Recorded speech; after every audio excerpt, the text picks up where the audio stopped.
we will officially go ahead and get started. So my name is Dr. Nicholas Kremer. I'm so excited to welcome you again to our Eden Prairie Online Kindergarten Kickoff. I am the principal of our building. It's a K-12 building. I'm joined by our Dean of Students, Patrick Rock, who's not with us tonight, but you can see his picture here. And collectively, we lead the school. But I'm also excited to be joined this evening by a few of our staff members, starting with our phenomenal kindergarten teacher, Miss Genevieve Mattei. So I'll let her say hi and introduce herself. Hi everyone, I'm Genevieve Mattei. Like he said, am the kindergarten teacher. I'm so excited to see you all. Yes, and you'll have an opportunity to hear a lot more from Miss Mattei here in just a little bit. We also are joined tonight by our special education lead, Miss Emily Aust. Yeah. Hi, I'm Emily. Like Nick said, I'm the special education lead for Eden Prairie Online Elementary. And again, Emily will talk a little bit about how special education works in the online realm. And if you've got specific questions, she'll be available to help answer those tonight. And then finally, we have Kim with us, who's our marketing and outreach coordinator. Hi everyone, I'm Kim Nguyen. Like you said, I'm the marketing outreach coordinator.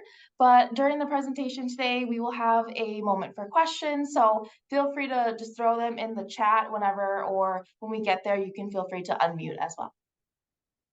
Thanks, Kim. All right, we'll go ahead and get rolling then.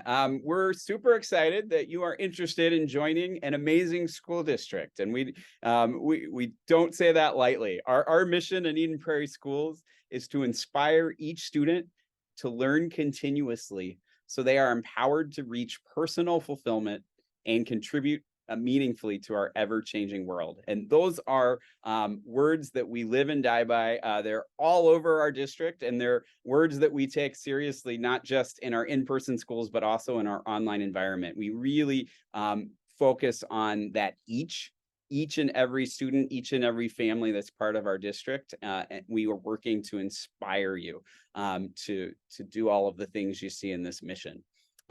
And we've found that feeling is reciprocated. So parents across our school district, this is our latest data. We were always surveying our families and our stakeholders to see how we're doing.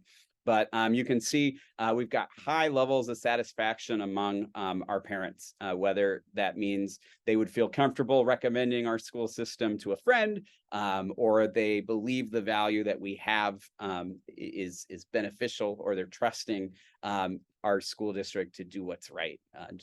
Great levels of satisfaction. We also see that played out in different school ranking aggregators that are out there. So Niche is a third-party vendor out there that evaluates school districts all across the country. We're super excited to continue our reputation of excellence as an A+ school district with Niche for the 2023 school year. And all of that, takes a lot of hard work. And so what we believe in Eden Prairie Schools is that we would lead your student on what we call an inspired journey that certainly starts with our youngest learners in kindergarten, but really sets them on a path for success as they move through our program. And so you can kind of see three of the big words we focus on in that inspired journey. We want students at the earliest phases to learn to start to discover their talents and passions.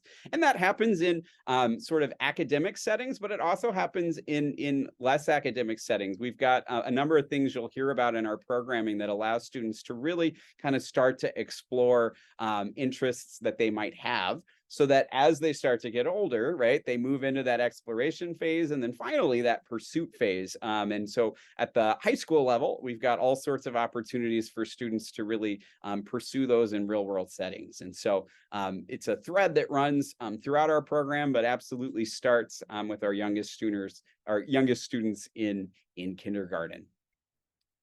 We have a wide variety of academic, art, athletic, and music options, some of the widest options throughout the state. And so that's true both in our virtual setting and in our in-person setting. And we're proud, you'll see in the programming we talk about for kindergartners, we're proud to bring in the arts and athletic opportunities into a virtual learning space.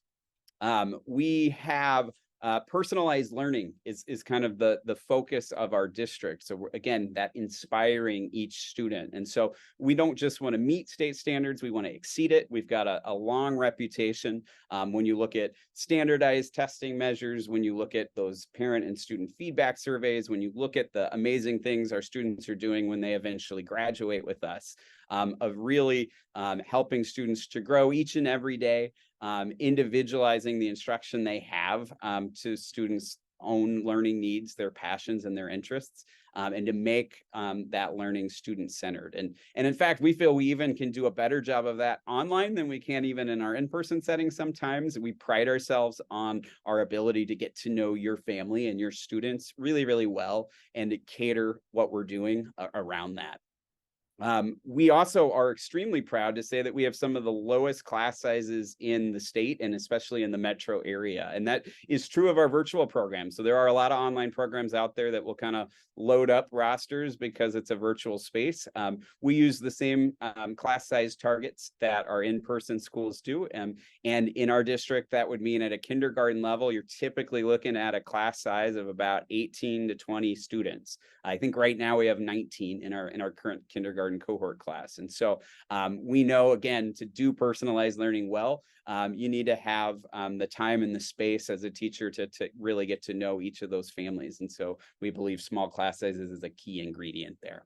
So that's a little bit about our district. We want to tell you a little bit more about our specific school, EP Online. And so that starts with knowing, who are our students. And one of the things we're the most proud of about our program is it really is a melting pot of students coming from all over the state, and in some cases all over the world. We even have some students that are joining us from around the country and in other countries internationally. But you can see we've got a very diverse student body, and that's diverse in just about any way you can kind of fashion that. So that's racially diverse, gender diversity. We've got diversity in ability levels. We've got students with special education. We've got students that qualify for gifted and talented learning. We've got multilingual learners. And what's really neat about this is you've got students that are coming together to form a classroom community who maybe wouldn't otherwise be interacting with each other in their own backyard, so to speak. So because we serve such a broad geographic range, you then have that ability for students to get to know other students from rural settings, from urban settings, from suburban settings, and share those life experiences with one another in a way that makes for just a really neat classroom environment. And the friends they make are really exciting. Again, we're proud of our academic reputation. Of course, at the kindergarten level, this looks a little differently than it does as students start to get older, but as they do eventually start to take those standardized assessment measures, we lead the state in terms of the proficiency scores that we see on state exams like the MCAs, on other nationalized assessment metrics that we use to track literacy and numeracy on grades at the secondary level. And so why do families come to EP Online? We've got a variety of reasons. And again, it's all about that personalization that we talked about. So one reason we have students come to us is because of the varied opportunities that we're able to provide. And this starts at kindergarten, but it certainly becomes more and more pronounced as students get older. But we've got a wide array of specialized programming. Again, whether that's students with special needs, whether that's talented and gifted students. We have a variety of multi-age classrooms at the elementary level, in addition to traditional grade level classrooms. So if you're looking for an opportunity where you might have students loop with a teacher over multiple years and have an opportunity to learn with students that are a little bit older, we've got that as an option as well. So lots of opportunity and maybe more opportunities than you would have in that district in your own backyard. Lots of flexibility. It's the name of the game with virtual learning. And so you'll see here in a minute when we show you a sample schedule, there's lots of time throughout the day for you to do things at home as a family, for your students to interact and engage in other extracurricular passions that they might have, and to make time to be able to do that. And so that flexibility is a reason sometimes students come to us. Personalization, I know I've said it several times on the call already, but just, that flexibility also allows us to have more one-on-one time with you and your family. And so you'll have frequent opportunities to confer with your classroom teacher throughout the week in a way that many of our families and many of our teachers, frankly, say, again, feels just a lot more personalized than what they've experienced in a brick and mortar school. And then, of course, we know that virtual learning gives you that safety and security. So you get all the benefits of an in-person school, but with the kind of the protections and the comfort of being able to engage in that education from your own home. And so whether that's for medical reasons, for physical health, mental health reasons, whether that's to avoid different behavior concerns in a physical building, online gives you that safety. So that was who kind of our students and families are. Who are our staff? So as I said, I lead our program. I've been a principal for many years and an educator for many more than that, but very excited to lead our group. We've got a dean of students, Mr. Patrick Rock. We've got an instructional excellence coordinator, Dr. McGee, that works with our teachers in coaching them in the best practices. We've got a supervisor of special services, Dr. Constance Robinson, that's really helping make sure, again, we're meeting all students' needs. And then we have an amazing teaching team. So we have 18 full-time classroom teachers across the kindergarten through 12th grade levels. About 10 of those are full-time teachers at the elementary program. At the secondary level, we also have some part-time teachers that help to round out some of the elective classes we teach at the high school level. We've got 9 full-time student support service teachers like Emily, that are either in special education or multilingual learning or intervention. And then we've also got some full-time paraprofessionals that help with classroom support. They do some virtual recess opportunities for students if they need a little bit of extra tutoring. We've got some supports there as well. And so with that said, I'm going to turn the metaphorical microphone over to Miss Mattei and let her tell you a little bit more about herself and her the experiences of her kindergartners in her classes. Hello, everyone. So I'm Genevieve Mattei. This is my very special slide where I get to talk all about myself. I live in Farmington, Minnesota with my husband, Josh, and my dog and cat, who are honorary students in every class I teach. They're always here, even if you can't see them. I went to the U of M for undergrad and to get my master's of education, but I don't know anything about the sports, so I apologize. I love music. I play music. We do talent shows with my class where I force them to listen to music, and I'm the world's okayest bowler. But the most important thing you should probably know about me is I love teaching. It's pretty much the only thing I talk about. Ask anyone who's met me.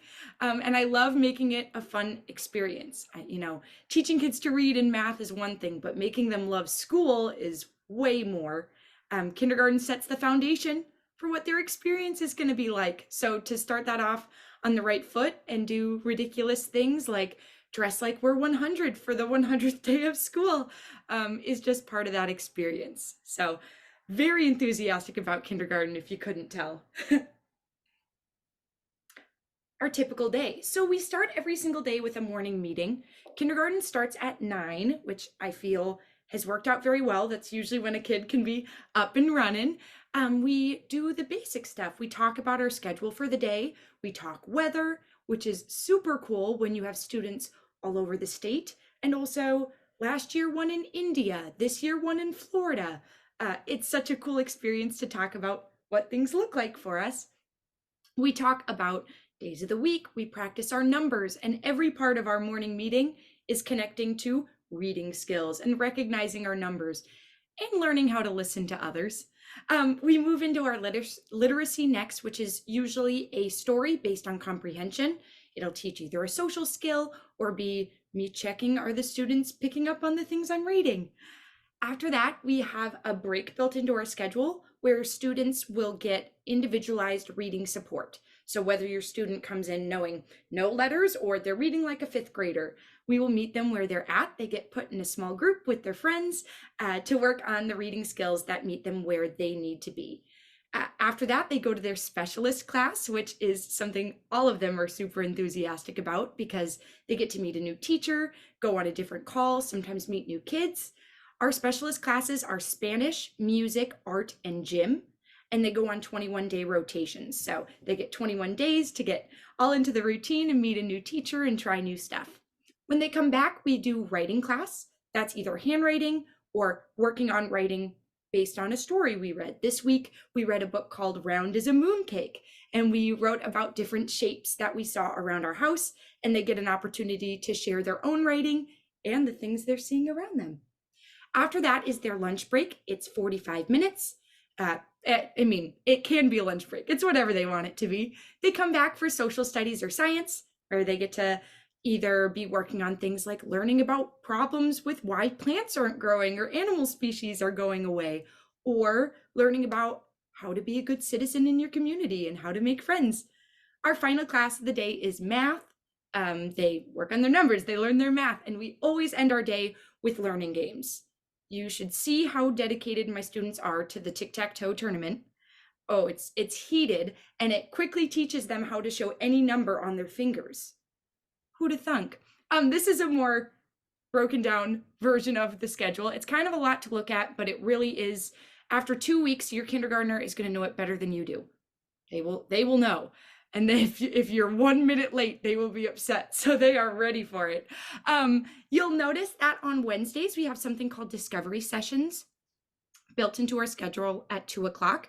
That is an opportunity for your learner to be meeting either with me or with a different teacher from grades K to 2 and learn about something they find interesting. So this time around, it's not a club, but picture it's a group where the students get to learn how to research and they get to learn about something they think is cool. So it's not a club, but it reminds me of a club. And this session, it might be learning about fashion or animals or fitness. It's whatever a teacher thought would be an intriguing topic. So I just have to shout that out on there. The other thing I want to point out on the schedule is that flex thing on Friday. Our Fridays are built to be half days. Students are done with in live curriculum at 12 o'clock. This is a built-in opportunity for families who might have regular appointments they want to do. It's also an opportunity if you're wanting to meet with your students' teachers, that they're likely available in that window to set up something like that. And it's also a great time to conference or do testing that students might need to catch up on. Most of my families use that time to do homework outside. Probably not anymore. The winter's coming, but they were at least. So yeah, that's kind of a crazy breakdown of what our schedule looks like. Thanks, Genevieve. Emily, maybe you could talk a little bit about if we have a student that has some additional special needs, or that as the year goes on, we find have some additional special needs. What does that look like in the grand scheme of a schedule like this? Sure. Yeah. As Nick said, we do offer special education services through Eden Prairie Online as well if students are needing those extra supports. And typically they're very individualized still to what the student needs. We would work with the family and the classroom teacher along with our special education team to determine what those services are, what the student needs. We offer a range of services for our kiddos that need extra support in reading or math or social emotional development, speech communication, or maybe they need services with an occupational therapist for fine motor or regulation, individualized to what that student needs. And like I said, really working with the student's team, being the classroom teacher and the family, to figure out what works best with their schedule. So our special education teacher would meet with Genevieve and kind of talk about like, maybe the student needs some breaks in their day. You know, they are working on some regulation skills. Where can we fit this in with your schedule here? And kind of figure out what works best for that student, along with if they have any pullout services like speech or maybe extra reading supports. Again, kind of building that into their schedule that they have. So they're not missing their time in their kindergarten class too, because they want to be there with their friends. You know, they want to be doing all the fun experiments. They want to be reading the books. And really just working with the family as a partnership to figure out what will work best for that student and within their school day. Thanks. Yeah, as you kind of look at the schedule, I like to call it sort of catch and release, right? There are times where everybody's together on a Zoom call like this, getting some common learning, some common collaboration. And then there's times where they get off the camera and kind of do some additional work. And the teacher, meanwhile, is maybe pulling you to work in small groups or individually. And then we come back together and then we go off and then we come back and go on. And so it keeps it really engaging. It makes sure that you're not, kind of becoming a screen zombie, so to speak, but that it's also really impactful and meaningful. The only other thing I'll add, and I know Miss Mattei touched on it a little bit, but is our specials instruction. So as she shared, about once a month, about every 21 school days, students will rotate into a different special area. But over the course of the year, they'll have a specialized teacher for each of these subject areas. And those specialists tend to teach these subjects kindergarten through 12th grade with us. So they'll have the same teacher as a kindergartner all the way up to a high schooler. And so they have art, they have physical education and health, music, and then Spanish. And so again, they'll get kind of 21-day doses of that, and they'll go through that rotation once the first half of the year, and then again a second time the second half of the year. So yeah, that's a typical day in the life of our kindergartners. We'll pause here for any questions that you might have so far. And I think there were maybe some questions that were submitted in advance that we can answer as well. But anybody that's on the call today, if you'd like to either unmute and ask your question aloud, or if you'd like to type it in the chat, we'd be happy to kind of answer questions you have about kindergarten, about our school, about our district, any of the programming we just shared briefly a moment ago. Yes, absolutely. So the first question that I have in advance, if nobody has any questions right now, is about social interaction and time outside the class that students can really spend to get to know each other. Genevieve, can you talk about how we prioritize that in a virtual environment? Absolutely. So social emotional learning is super important in kindergarten, and we want these students to be making friends just like in any setting. And I will tell you they do very quickly. I wish I could make friends like they do.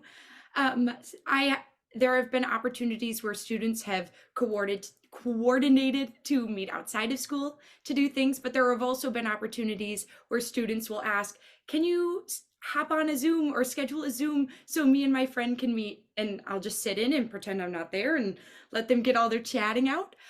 There is additionally breakout rooms, which is a function in Zoom that allows students to go into a room that I can jump into and monitor, but where they're able to talk with their friends. Oftentimes they're used for academics, and after about 30 seconds, they've switched to the social part anyway. So that's something that's built into our schedule, is allowing students the opportunity to talk one-on-one about the things they care about. And that is usually Paw Patrol at this point, but depends on the day. Additionally, we always offer the opportunity for, if a parent reaches out and says, my student's really connected with another friend in the class, are you able to help me connect with them? With another family's permission, I'm always happy to help facilitate that. And then we also have something called a lunch bunch, where students are able to go into a room that's monitored by one of our paraprofessionals that will have little activities the students can participate in, or just chances for them to get to talk to each other. So lots of social emotional. Perfect. Thank you so much.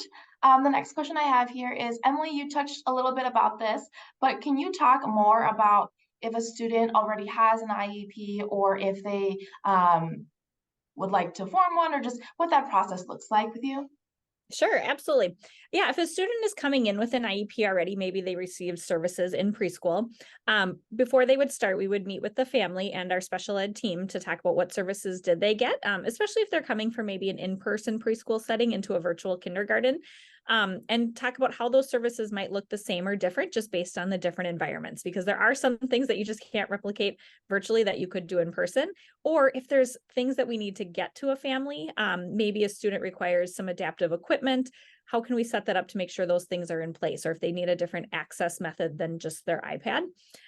So we would meet with the family ahead of time, talk through those services, what they would look like, and answer any questions that the family might have.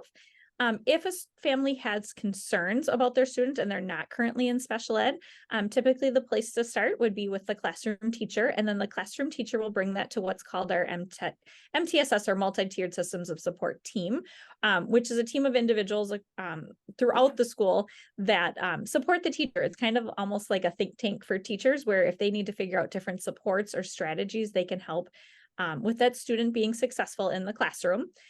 We'll provide some ideas to help with that. However, there are some students where they just need additional supports beyond what can be offered in just the classroom setting, and this is where special ed would come in. I'm always available, or our special ed team, to answer questions for families. But typically what we would do is schedule a meeting with the family, talk about their concerns, and then discuss would a referral for special ed be appropriate for their student. Great, thank you so much. The next question I have here is, Dr. Kremer, I know that you have had some kindergartners in EP Online. Can you talk about what advice you may have for parents who may be feeling anxious or uncertain about their child's transition into kindergarten? Yeah, so I'll take off my principal hat, put on my parent hat. Yeah, I've actually had two twin kindergartners go through our own program. And so on the parent side of things, just a couple of things I'll share. One, it's really pretty cool. So my older children went through like a brick and mortar school. So, you know, what was unique about my twins being in the online school was, one, just how connected I felt as a parent, because I literally, we were actually just joking about this before the webinar started with Miss Mattei. We're always in a fishbowl, right? Like, so you literally see what's happening in that kindergarten classroom right in front of your very eyes. And I watched throughout that kindergarten year as my two boys like learned to read, right? And what was this mystical process that kind of happened behind closed doors in an in-person kindergarten school, like you could see it in real time. And so one, I think it just helped us, my wife and I as parents, to feel better connected with, okay, here's what, you know, we're working on, or what's being reinforced in that classroom, and here's how I can adopt some of those same approaches and strategies as I'm, you know, doing a read aloud at night with my boys, or vice versa. So that was one thing that was just really kind of neat, about kind of literally seeing it take place in your own house. I think one of the things we were the most apprehensive about was just, or maybe even the most cynical about, was you know, how quickly are, you know, kindergartners going to learn how to do all of this independently, right? Like, because you've got these iPads, you've got, you know, the need to, in some cases, be able to kind of read or navigate different texts, and they're not quite at that level yet. And we were very pleasantly surprised at how that quickly progressed. Now, not gonna lie, the first couple of weeks in September do take, you know, some growing for everybody involved, right? It's a lot of setting routines and helping kind of show maybe for the first time how to do something on the iPad, or what have you. But you will be amazed at how quickly students internalize that, pick it up, and they quickly are the ones doing the troubleshooting. They are masters at it by the end of the year in ways that will just blow your mind. And so that too has been kind of fun to watch, and just, you know, them growing that independence and confidence as the year goes on. I don't know, what would you add to that, Miss Mattei? I agree on the growing independence thing. Today, I can speak to experience in class today that we just started up our small reading groups, and every student read a book by themselves today to their small reading group, which was huge.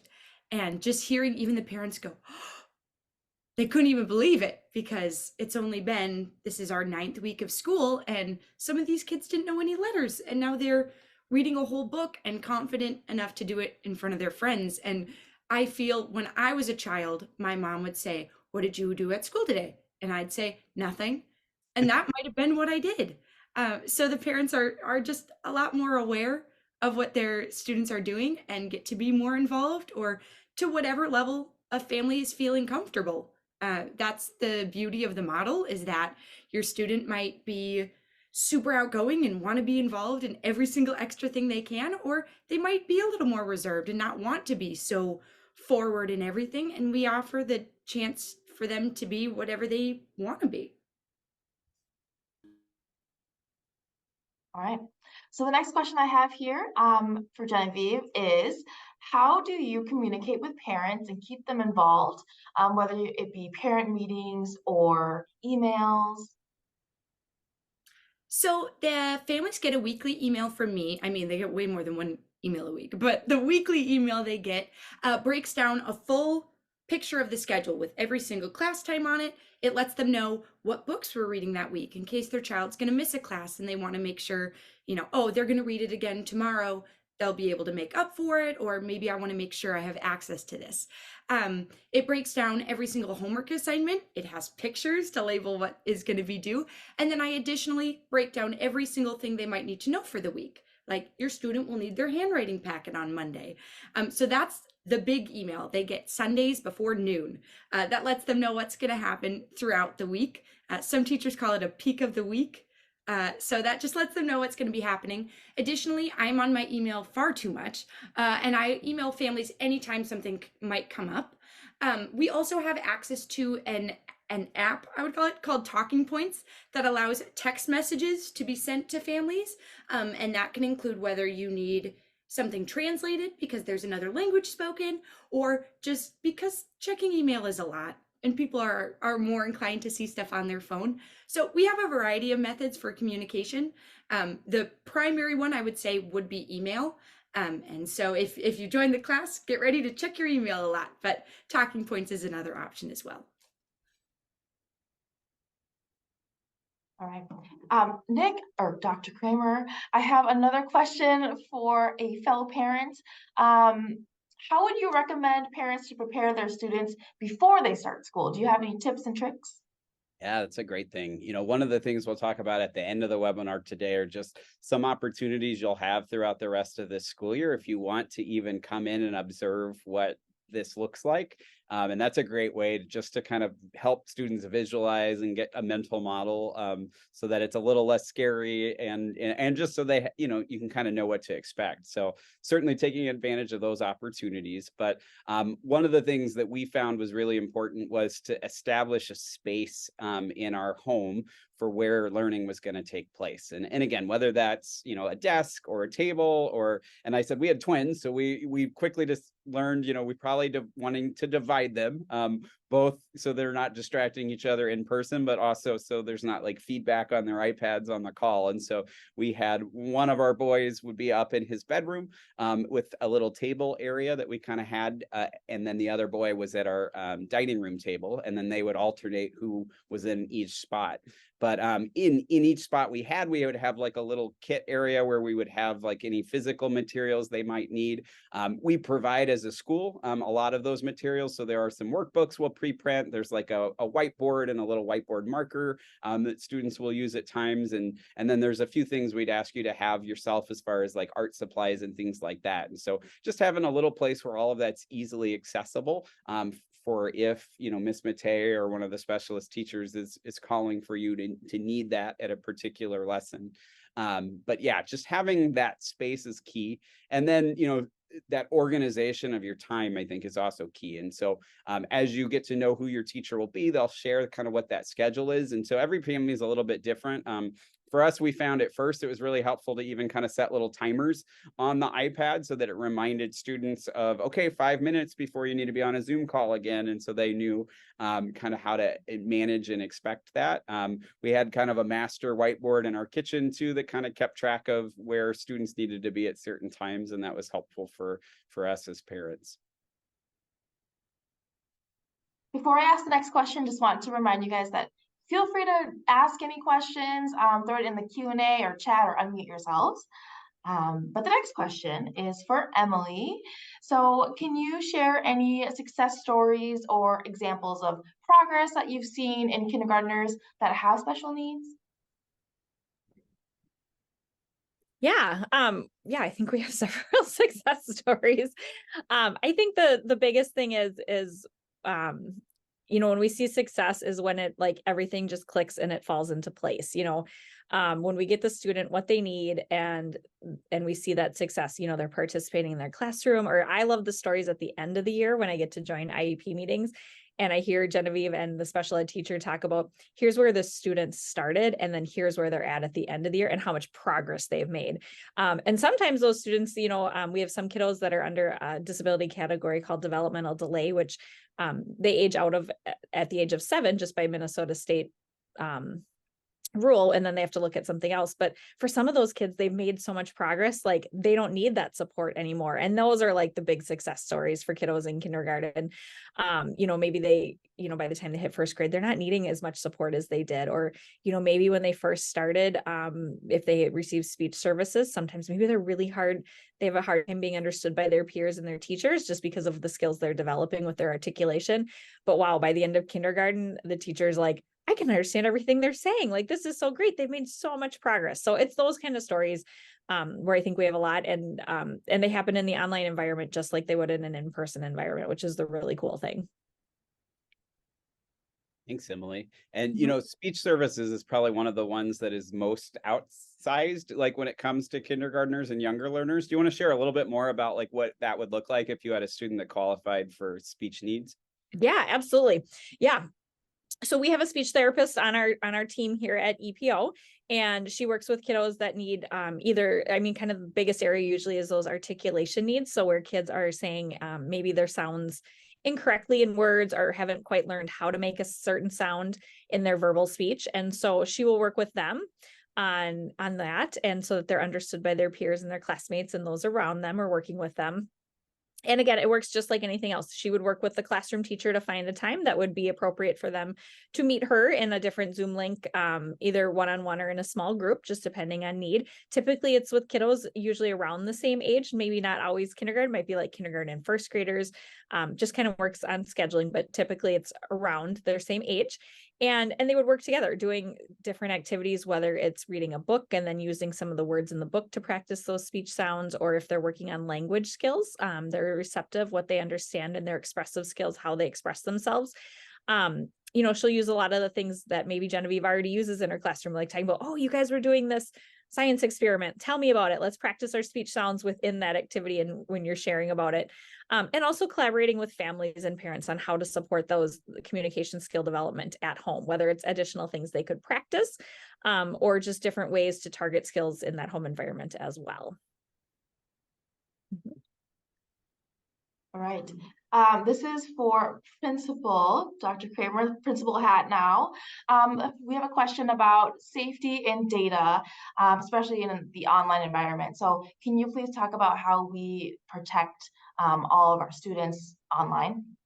Oh, absolutely. That privacy and data security is something our district is very, very what's the word? We do a lot of due diligence for, and frankly, like the state of Minnesota really is a leader across the country on that. Our legislature a couple of years ago passed some really stringent rules that for any district in the state to do business with, like a third-party vendor that provides applications like Zoom would be an example of that. That company has to meet some very stringent measures in terms of how they are, protecting that data and the cybersecurity measures that they're meeting. So that already is kind of in place, and then our district goes kind of above and beyond that to make sure that we are utilizing, kind of the cutting edge expectations when it comes to protecting data, protecting privacy, and ensuring that, we're making sure that the technology that we put in your hands has safeguards for it. And so, even just thinking about, with the iPads that we have, we utilize some third-party platforms so that the browsing that students might be doing on the web is filtered and protected, so they're not going to encounter content that they shouldn't encounter.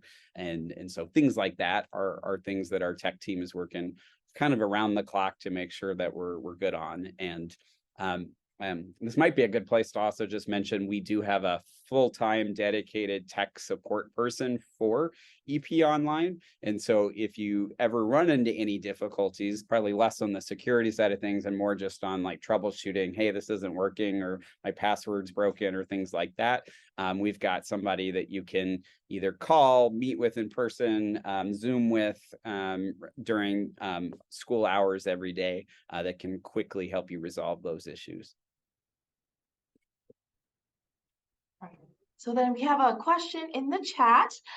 So to answer your first question about the pre-registration test, I'll touch on that a little bit more later. But it's the early childhood screening, which I'll just touch on a little bit later, like I just said.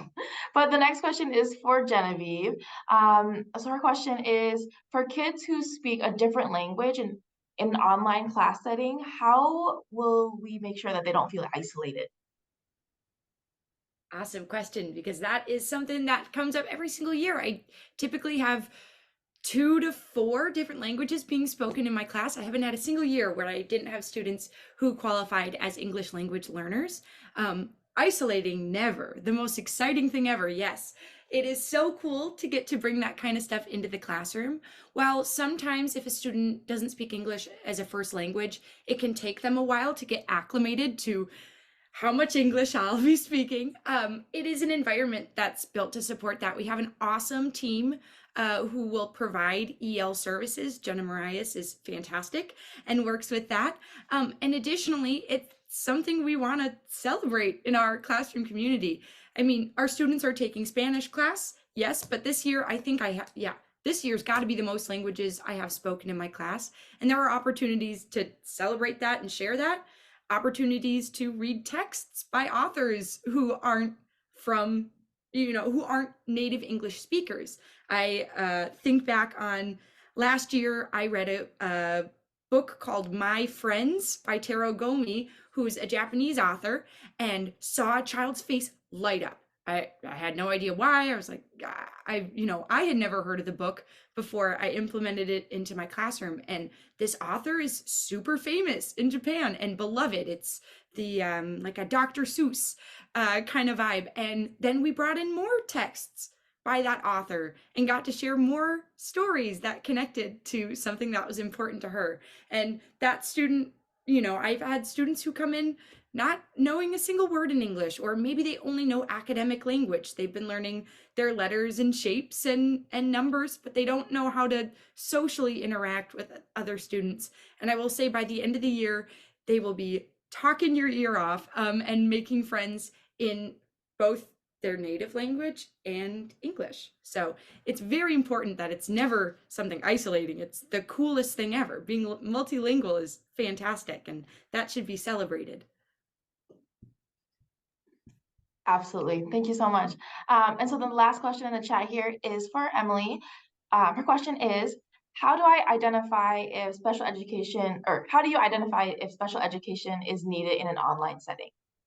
Yeah, absolutely. So for students that come to us that are not already in special education, we would do a special education evaluation, and this can be done in a couple different ways. So we do have times where if families are local to the area, we might have them come in to do some in-person testing. However, knowing that we have students from all over, and coming out of, the last few years where there has been so many more online tools developed, for doing assessments online. So our special education team would work with the family to figure out what's the best fit for that family, whether it's coming in to do some in-person testing or setting up to do some virtual testing to figure out kind of what that student's needs are. And we do a whole comprehensive evaluation where we get parent input, teacher input, along with some testing, that will look at, cognitive skill development, social emotional, speech communication, academic, fine motor, gross motor. We really can look at all areas. Sometimes we just get a little creative on how we do it in that online setting. But like I said, there's so many more tools out in the last few years of just so that we have those capabilities. And so through that, we would put together kind of where we see those need areas being. And then from there, if students qualify based on Minnesota state criteria, we develop that individualized education plan or an IEP to really be specific to what that student needs.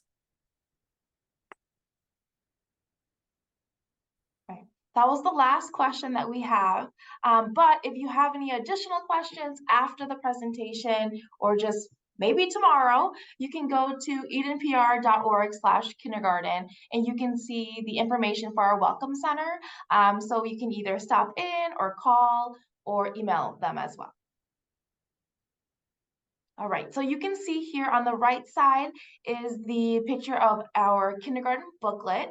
Some of you may have received it in the mail. Otherwise, if not, that's totally fine. You can come to the Welcome Center and pick one up as well. You can also enroll in person at the Welcome Center.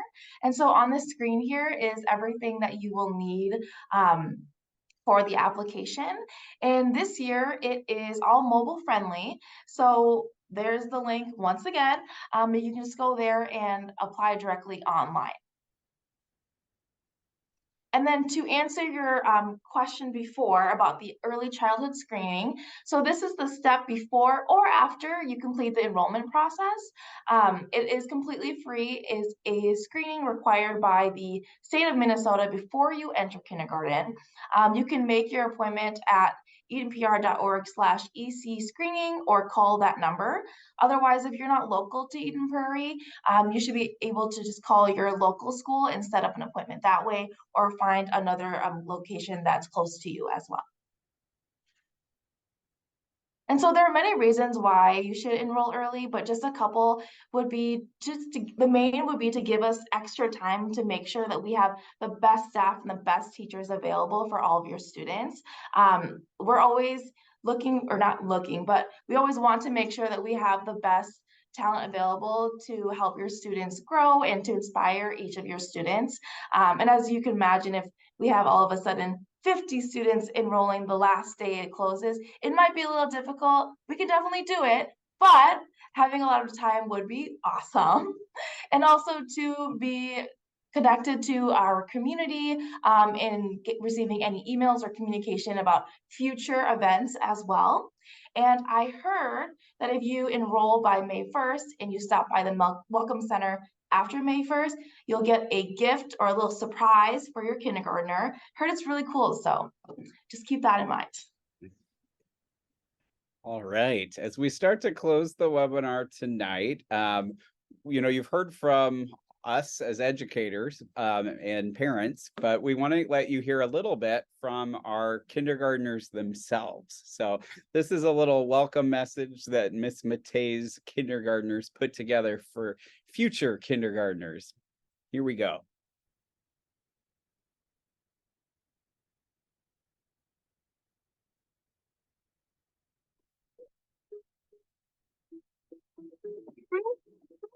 Kindergartners, my name is Ira and I am a kindergartner in Eden Online. I like kindergarten because I like Miss Mattei and I like art and I like Spanish and I love music and science. I get to meet new people, learn new things, and I do dance parties, meet new teachers, and I even get to meet new friends. And I'm happy to be a kindergartner. What I like in kindergarten, my teacher teaches me a lot of math and reading. I could never do them when I didn't have kindergarten. Kindergarten is fun. We get to learn a lot, like science, social studies, English, math, and specialists, art, gym, art, Spanish, and also music.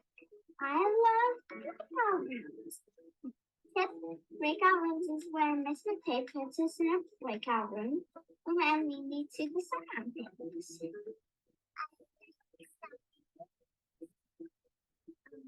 My teacher every day with my mom and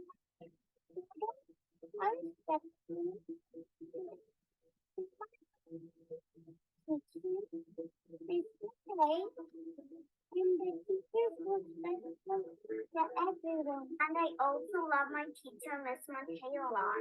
She makes it fun and education. Okay. I love my teacher because it helps me learn and I love my friends. Wanted to be on a Matthew. Okay. Victoria, it's a boy. I have 4 friends. Okay. Bye.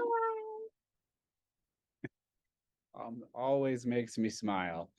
So as we kind of close out the webinar today, we'll let Miss Mattei tell you a little bit about, as I kind of promised ahead of earlier, these are some of the different opportunities you would have throughout the remainder of this year if you want to join one of our kindergarten classes and kind of see it in action. They're happening on these 3 days. Yeah, so we have opportunities there's 3 different classes that will be offered to be observed. All of our classes are held on Zoom, so it'll be kind of similar to this, where you'll be watching me teach my 19 fantastic kindergartners. I believe the first one is science, and then the next one is writing, and the last one's math. Awesome. I couldn't remember the order. But you'll get to watch an awesome science lesson all about plants and helping your community. Writing, who knows what it'll be by the end of the year. Paragraphs, probably whole essays and books at that point, and an awesome math lesson as well. So I encourage you to come and view one or all of them if you're wanting to see what a typical class would look like. And so again, you can kind of RSVP to reserve your spot at edenpr.org/kindergarten, and we'll send you the link and everything you need to get going on that. So as we close things out, Kim, tell us what we need to wrap things up. All right, so you can see on the screen here is the QR code, just to let us know about your thoughts of today's event, just so we can make it better for future years. And so we really appreciate everybody coming and joining us today and hearing about kindergarten and EP Online. And we hope to see you on December 7th at our first classroom visit. Absolutely. And again, if you have any other questions after today and you'd love an opportunity to meet with Miss Mattei or myself, Miss Aust, we'd be happy to do so. So don't hesitate to reach out. Again, everything you need is kind of at this edenpr.org/kindergarten site to kind of move forward in the process. But we really appreciate you taking the time this evening or whenever you're watching this recording to learn more about our program. And we would love to have you be part of our Eden Prairie Online community next year.